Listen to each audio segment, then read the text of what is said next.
Hey, Blessed Tribe, it's Coach Jess. Listen, I've been fumbling with this little camera thing I'm trying to get set up, and it kind of frustrated me. But the devil will not stop this word, okay? And I'm not going to say it's frustrated me, but I just couldn't get it to do what I was trying to get it to do without incorporating the steering wheel. Just trying to be in my own way. That's just it, and that's just all. And I like to share stuff like that because a lot of people be thinking, oh, people just record and they just be so comfortable and it's so easy for them. It's not so. But I just wanted to get on to encourage you today. Listen, God say new beginnings, new beginnings, new beginnings. So today starts a new beginning for me. God has opened up new experiences for me to be able to bring revenue into my life. So I'm so excited for his blessings and for his abundance, okay, on today. But God had been dealing with me all night. He been bringing back some memories, and it ain't all been good memories. Like, I woke up with tears in my eyes. And with that being said, he was saying to me, all the negative things that you've seen, those were signs from heaven that you needed to get yourself together. And I've seen some things where it's like, what? For instance, I was dating somebody once and we were on the phone just having a regular casual conversation, and then they were like, hold on, I got a beep. Somebody I just hung up the phone with called me right back. And it was the emergency responding people saying that the person had a car accident and they had transitioned. And you know me on the other line, how first you be like, all right, take your call you got, because you want to talk to your significant other. But then when you hear that, you're just like, oh my.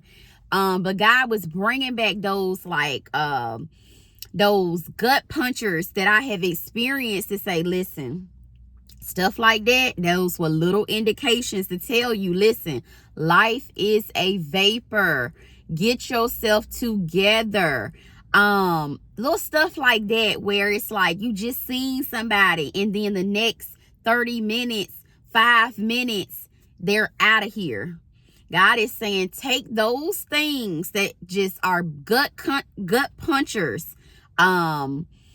Families being separated, natural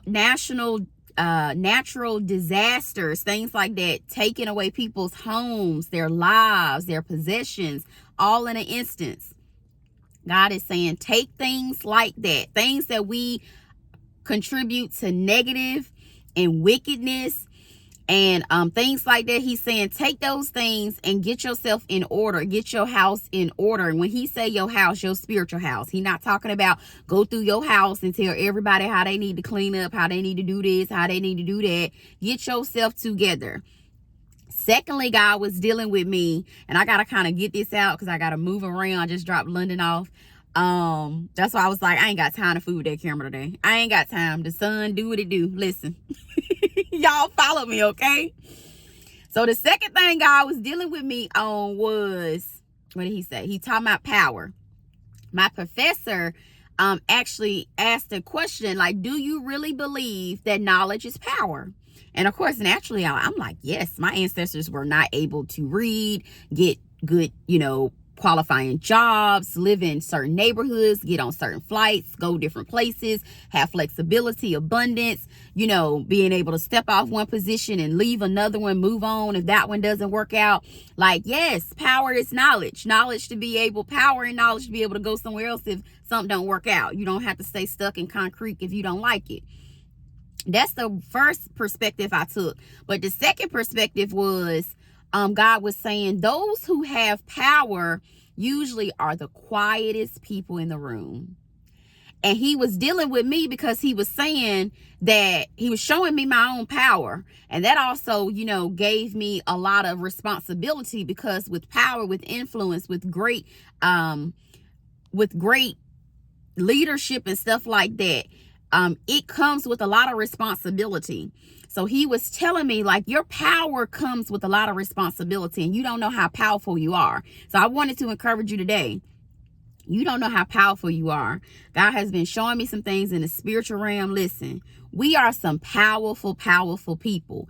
We can bring down some powerful storms, not with our own will, but in the strength of our Lord Jesus Christ, with the spirit that he gives us, the wisdom, the confidence, the boldness, the zeal, the tenacity, the determination, dedication, persistence, like all of these things, like, you know, you powerful. All right. So God say, do not mismanage that power. And remember, people with power, they come in rooms, they don't dominate the room, they're not the loudest thing in the room, they don't have to show people their bank statements to feel in control and like they have a foot at the table. All you got to do is sit at the table. God say people see your power from a mile away. And one thing that is very hurtful is when your family and when your friends and when other people that you thought was your goody, when they see your power, they don't like it. They try to dim it and they try to shut it out. Okay. So, just know that you are powerful. It doesn't matter if nobody around you telling you. And matter of fact, the people around you will never tell you, because if you wake up to that power, if you begin to stand in that power, they will never be able to do the things that they used to do to you, around you, about you, about your business, about your kids, about your finances, your time, your character. They'll never be able to get you in those situations where you act out of character anymore. You know that God is with you. And once you wake up to your true identity, God said you will understand how powerful you are, okay? And with that power comes a responsibility. So you cannot just be walking around, oh, I'm so powerful, I'm just this powerful being. You are, but he's saying use some humility with it as well, because with power, a lot of people, like I said, they're intimidated by that power. They're intimidated by your boldness. They're intimidated by you knowing who you are, asserting yourself, having boundaries and standards, and being excellent. People don't always like that, all right? That's why Jesus was hated and plotted against and eventually murdered. So the same for you. That's why some people set you up. They talk about you bad. All you try to do is help people, but all they see is the negative in what you're doing. Don't let the power of what God is doing in your life, the influence, the level of abundance and all of that he's doing in your life, don't let that be overshadowed by all the negative and the chatter and the talking. Don't let it be overshadowed by those negative things. And it's easy to pay attention to the negative things, but God was reminding me, Jessica, don't focus on the foolishness and the chaos and all the drama and the whispering that you hear around you. Focus on the abundance and the blessings that I'm bringing into your life, okay? That's all I got time for right now. Soon as I get some more time, I'll come back up here and finish it. I love y'all. Y'all have a blessed and amazing day, and I'll be back up here with you soon.